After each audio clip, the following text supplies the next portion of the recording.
O diagrama mostra a utilização das diferentes fontes de energia no cenário mundial. Embora aproximadamente 1/3 de toda a energia primária seja orientada à produção de eletricidade, apenas 10% do total são obtidos em forma de energia elétrica útil. A pouca eficiência do processo de produção de eletricidade deve, sobretudo, ao fato de as usinas. Então, vamos reler a questão. O diagrama, nós vamos já ver o diagrama, mostra a utilização das diferentes fontes de energia no cenário mundial. Embora aproximadamente 1/3 de toda a energia primária seja orientada à produção de eletricidade, apenas 10% do total são obtidos em forma de energia elétrica útil. A pouca eficiência do processo de produção de eletricidade deve-se, sobretudo, ao fato de as usinas. Então, está aí o gráfico. Toda vez que você pegar um gráfico vestibulando, e o Enem gosta muito desse gráfico, o vestibular da UFRN também, você tem que ver o que existe nas coordenadas aqui, ó. Eu tenho aqui, ó, energia primária. Jonathan, grande Jonathan. Olha aí, Jonathan. Para cá, para cá. Quando você pegar um gráfico, você vai sempre ver o que tem no eixo X e no eixo Y, tá certo? Então é importante, tanto em geografia, história, química, matemática, física, o que vier você acompanhar o que significa para você entender aquela leitura. Porque tem gente que olha para o desenho, o que é que tem no gráfico. E não, a primeira coisa é você observar quais são as unidades que existem, quais são as grandezas que existem ali no eixo X, no eixo Y. E também lembrando quais as unidades. Geralmente eles colocam lá a unidade entre parênteses direitinho, ok? Então vamos para a telinha, beleza?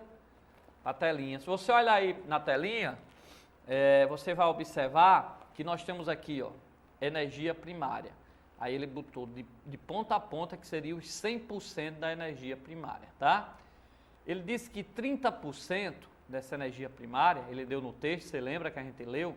30% é energia para a produção de eletricidade. Agora, dessas 30% da energia primária que é utilizada para produzir eletricidade, apenas 10% é transformado em útil, ou seja, serve para ser utilizada como uma fonte de energia no nosso dia a dia, nas indústrias, nas nossas residências, tá certo? O resto é perdido através do calor perdido na produção. Aí ele pergunta, as nucleares utilizam um processo de aquecimento nos quais as temperaturas atingem milhões de graus Celsius, favorecendo perda por fissão nuclear. Aí diz a letra B, as termoelétricas utilizarem processo de aquecimento a baixa temperatura, apenas na ordem de centenas de graus Celsius, o que impede a queima total dos combustíveis fósseis. A hidrelétrica terem o aproveitamento energético baixo, uma vez que parte da água em queda não atinge a paz da turbina que aciona os geradores elétricos. A letra D, as nucleares e termoelétricas utilizam um processo de transformação de calor em trabalho útil, no qual as perdas de calor são sempre bastante elevadas. E letra E, as termoelétricas e hidrelétricas serem capazes de utilizar diretamente o calor obtido do combustível para aquecer a água, sem perda para o meio. Então, nós temos a opção aí e ele foi bem simples na pergunta. Ó. Ele diz, ó, a pouca eficiência do processo de produção de eletricidade deve-se, sobretudo, ao fato de as usinas, então ele quer saber as usinas elétricas, termoelétricas, por que a eficiência dela é tão pouca, tá? Então, na letra A ele diz, a eficiência é baixa nas usinas nucleares porque elas utilizarem processo de aquecimento no quais as temperaturas atingem milhões de graus Celsius. Milhões. Para cá, vestibulando. Olha, a energia nuclear, o que foi que nós vimos na energia nuclear? Que aquela energia da bomba atômica, aquela energia da quebra do urânio, da fissão do urânio, né? Que a massa desaparece, os produtos, a massa é menor do que a massa do reagente, então aquela massa que desaparece é transformada numa energia enorme. Aquela energia, ela vai aquecer a água que está lá na usina nuclear para transformar a água em vapor. Então não são milhões de graus Celsius. A energia nuclear é um pouco mais de 100 graus Celsius, a água já está ali em termos de vapor, ok? Então na energia nuclear, a letra A está errada, porque ele diz que a pouca eficiência da energia nuclear é porque as temperaturas da água atingem milhões de graus Celsius. Está errado. Na energia nuclear, ela vai ser utilizada só para aquecer a água, transformar a água que está lá no reservatório em vapor para girar a turbina. Então, na energia nuclear, a água não é milhões de graus Celsius, é um pouco mais de 100 graus Celsius, ok? Então, está errada a letra A. Letra B. Letra B. Termoelétrica. Utilizarem processo de aquecimento a baixa temperatura, apenas da ordem de centenas de graus Celsius, o que impede a queima total dos combustíveis. Ora, a energia termoelétrica, ela utiliza processo de aquecimento a baixa temperatura. É verdade, em torno de 100 graus Celsius está queimando lá o gás. O que impede a queima total do combustível fóssil? Não.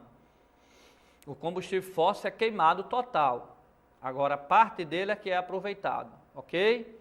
Então, o combustível é totalmente queimado nas termoelétricas. Ele queima o combustível fóssil, ou o gás natural, ou o carvão, é todo queimado, tá certo? Então aí está errado que diz que impede a queima total. A letra C. A letra C diz hidrelétrica. Terem o aproveitamento energético baixo, uma vez que parte da água em queda não atinge as pás das turbinas que acionam os geradores elétricos. Falso.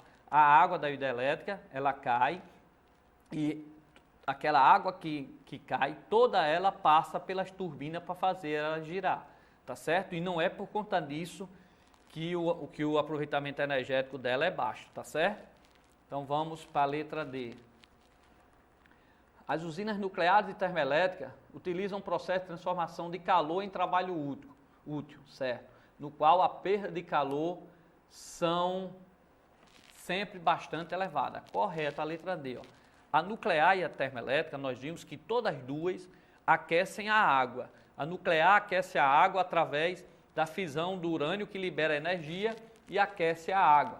A termoelétrica também, ela aquece a água através da queima, né, do gás natural ou do carvão, tá? Todas as duas. O que muda da nuclear para a termoelétrica é só a forma de transformar a água em vapor. Na termoelétrica é através da queima do gás natural, né, do carvão, e a nuclear é através da fissão do urânio que libera aquela energia e aquece a água. Todas as duas têm o mesmo procedimento.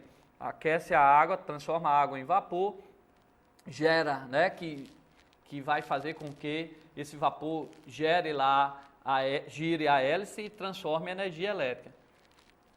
E todas as duas, tanto a nuclear como a termoelétrica, ela pega a transformação de calor, o calor lá, né, e faz com que esse vapor transforme em trabalho útil, ou seja, gire a hélice, no qual as perdas de calor são sempre bastante elevadas. Então, é correto. Então, porque as usinas nucleares e termoelétricas que geram eletricidade, elas têm um rendimento baixo? Porque ela utiliza a queima do calor e esse calor é que vai fazer com que parte desse calor é aproveitável para fazer com que a hélice gire. Então, é o trabalho útil, tá? Então, na hora dessa queima, perde-se muito, a gente sabe disso, esquenta muito, e só uma parte desse calor é aproveitado. Então, é por isso que as usinas nucleares e termoelétricas, elas têm um baixo rendimento. Por quê? Porque ela utiliza a queima do gás natural ou a fisão do urânio para esquentar a água, e só parte desse calor é que é convertido em trabalho útil para girar aquela hélice e gerar eletricidade. Então, correta a letra D, ok?